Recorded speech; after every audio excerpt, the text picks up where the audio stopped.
हाँ तो भाई क्या देखने आए हो? वीडियो सी कार्टून वाली।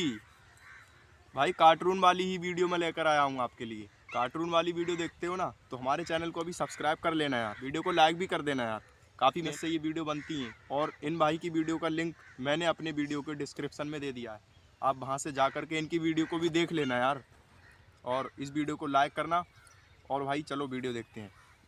इतने दिनों से मेरे जैसे भूतों की कहानियां देख रहे हो, लेकिन अभी तक सब्सक्राइब नहीं किया। क्यों? इसकी सजा मिलेगी। और बेल आइकन दबाना मत भूलना। मधु दिल्ली में रहने वाली 23 साल की एक रिसेप्शनिस्ट थी। वैसे तो वो ग्वालियर से थी, मगर करीब 15 सालों से वो अपनी माँ के साथ दिल्ली में ही रह रही थी। मधु के पापा ग्वालियर में रहते थे। कई बार बुलाने के बावजूद भी उनके पापा पिछले 15 साल से मधु से मिलने नहीं आए थे। मधु की माँ अक्सर ग्वालियर जाती थी, लेकिन वो कुछ ना कुछ बहाना करके हमेशा ही मधु को ग्वालियर जाने के लिए मना कर देती थी। और इसलिए मधु अपने माँ बाप दोनों से बेहद नाराज रहती थी। ऐसे ही एक रोज जब मधु की माँ और उसकी बहन ग्वालियर में थे, तो मधु ने अपने होटल से छुट्टी लेकर ग्वालियर जाकर सबको सरप्राइज करने का एक प्लान बनाया। लेकिन जैसे ही मधु ग्वालियर वाले घर पहुंची, उसकी माँ उसे देखकर सुन्न पड़ गई। ऐसा लग रहा था मानो कुछ घोर अनर्थ हो गया हो। मधु की माँ एकदम से बहुत ज्यादा घबरा गई और वो मधु को वापस दिल्ली जाने की भीख मांगने लगी। मधु को यह बहुत अजीब लगा। उसने अपनी माँ से कहा कि वो अपने पापा से मिलने आई है और उनसे मिले बिना वो कहीं नहीं जाएगी। देर रात हो चुकी थी। मधु की माँ ने उसे बहुत समझाया, लेकिन मधु नहीं मानी। उस रात काफी देर हो चुकी थी, लेकिन उसके पापा अभी तक घर नहीं आए थे, ना ही उनका फोन लग रहा था। मधु की माँ बहुत ज्यादा परेशान हो गई थी और वो अभी भी बार बार मधु से वापस जाने की विनती कर रही थी। अपनी माँ की ऐसी बातें सुनकर मधु का दिल टूट गया था।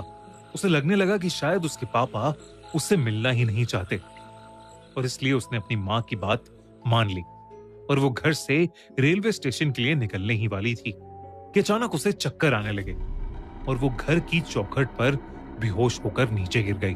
उस रात उसे एक सपना आया कि उसके पापा ग्वालियर फोर्ट में भूल भुलैया में फंसे हैं और मधु को ढूंढ रहे हैं, और ढूंढते ढूंढते वो ग्वालियर फोर्ट की छत पर पहुंच गए हैं। अभी उन्हें वहां एक लड़की दिखी जो मधु की तरह दिख रही थी, लेकिन जैसे ही उसके पापा उस तक पहुंचे, उन्होंने देखा कि वो मधु नहीं बल्कि एक भयानक औरत है जिसका आधा सर है ही नहीं। और ये देखते ही वो ग्वालियर फोर्ट की उस छत से नीचे गिर गए। उनके नीचे गिरते ही मधु की चीख निकली, पापा! और मधु की नींद टूट गई। सुबह हो चुकी थी और उसके घर पर भीड़ इकट्ठा थी। मधु की मां ने उसे बताया कि कल रात मधु के पापा ने ग्वालियर फोर्ट की छत से कूदकर अपनी जान दे दी। जब ये बात मधु ने सुनी तो उसका दिल पूरी तरह चकनाचूर हो गया। सब लोगों के जाने के बाद वो तुरंत अपनी मां को साइड में ले गई और अपने सपने के बारे में बताने लगी।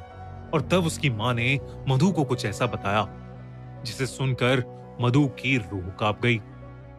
दरअसल 15 साल पहले जब मधु छोटी सी थी, तब उसके पेरेंट्स उसे ग्वालियर फोर्ट घुमाने लेकर गए थे। उस दिन फोर्ट में बहुत भीड़ थी, जिसकी वजह से छोटी सी मधु अपने पेरेंट्स से अलग हो गई थी। वो मान सिंह महल के सबसे नीचे वाले फ्लोर में फंस गई थी। दोस्तों, गुजरात में 2002 में कुछ ऐसा हुआ था जिसने पूरे इंडिया को हिलाकर रख दिया था। मुजफ्फरनगर से अहमदाबाद जाने वाली साबरमती एक्सप्रेस जब गोधरा में रुकी तो अचानक उसके 2 डब्बों में आग लग गई और 59 लोग यानी 59 लोगों की जलकर उस ट्रेन के अंदर मौत हो गई। लेकिन वो आग लगी तो लगी कैसे? क्या है गोधरा कांड का सच? जानने के लिए देखिए हमारी नई क्राइम स्टोरी गोधरा कांड, सिर्फ हमारे crime channel the crime show by खूनी मंडे पर। लिंक डिस्क्रिप्शन और पिन कमेंट में। जो अंडरग्राउंड था वो उस ग्वालियर फोर्ट की एक ऐसी जगह थी जहां अक्सर कम ही लोग जाते थे।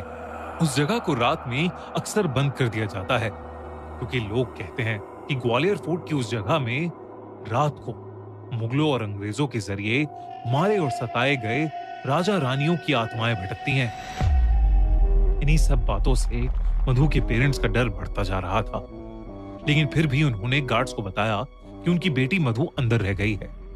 वो सब मिलकर मधु को ढूंढने लगे।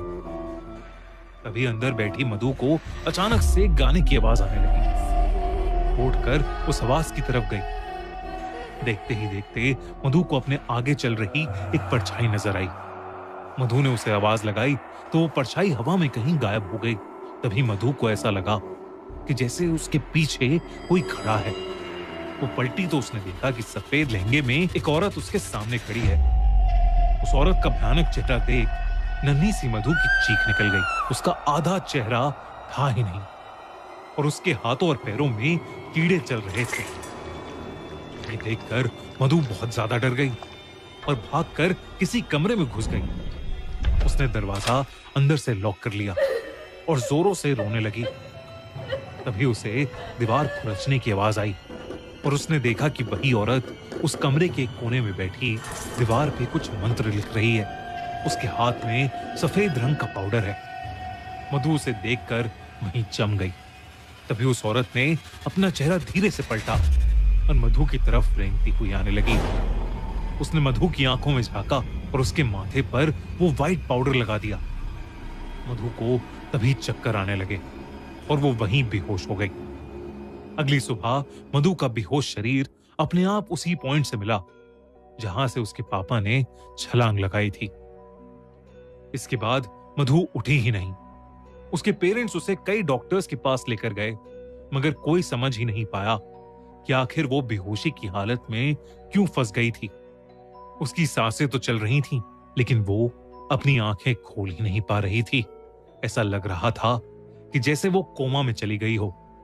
तब मधु की मां एक पंडित को बुला के लाई, जिन्होंने मधु को देखते ही बता दिया कि मधु को महल की एक मरी हुई रानी की दासी का श्राप लग गया है, जिसकी आत्मा वहां अपने मौत का बदला लेने के लिए भटक रही है। उन्होंने बताया कि मधु के अंदर एक शैतान वास करने लगा है और वो धीरे धीरे मधु की जान ले लेगा।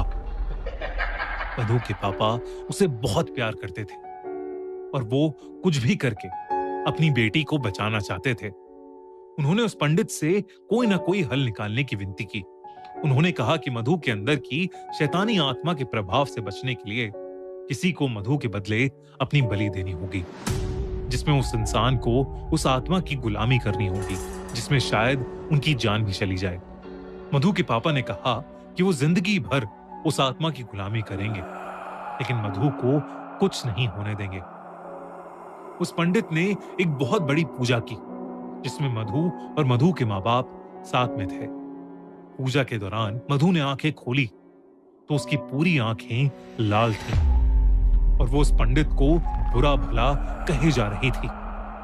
अचानक ही उस पंडित ने उस पर मंत्र पढ़ते हुए लाल मिर्च का पाउडर फेंका और मधु बेहोश हो गई।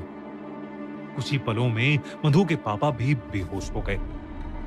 जब मधु को होश आया तो वो बिल्कुल ठीक थी।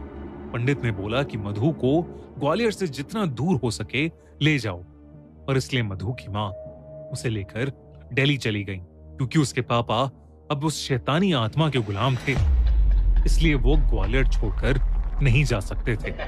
मधु के जाने के बाद उस आत्मा का श्राप उसके पापा पर चढ़ने लगा। उसके पापा की जॉब चली गई और वो बहुत बीमार रहने लगे। लेकिन जब मधु वापस ग्वालियर आई तो वो आत्मा मधु की जान लेना चाहती थी, लेकिन उसके बदले उसके पापा ने अपनी जान उस आत्मा को दे दी। अपनी मां की पूरी बात सुनकर मधु रोने लगी और अपनी मां से माफी मांगने लगी। मधु की मां को उस पर तरस आ गया और उन्होंने अपनी बेटी को गले लगा लिया। उन्होंने मधु को बताया कि उसके पापा उससे बहुत प्यार करते थे और किसी भी हालत में उसे प्रोटेक्ट करके रखना चाहते थे। इस घटना के बाद मधु और उसकी मां ने ग्वालियर हमेशा हमेशा के लिए छोड़ दिया। आज भी ग्वालियर फोर्ट से जुड़ी कई ऐसी खबरें आती हैं जहां लोग वहां से कूदकर अपनी जान दे देते हैं। आपको क्या लगता है, क्या ग्वालियर फोर्ट सच में हॉन्टेड है या ये सब सिर्फ एक अफवाह है? हमें कमेंट्स में जरूर बताइए। अगर आपको इंडिया की कोई हॉन्टेड जगह पता है जिस पर आप चाहते हैं कि हम वीडियो बनाएं, तो हमें कमेंट्स में जरूर बताइए।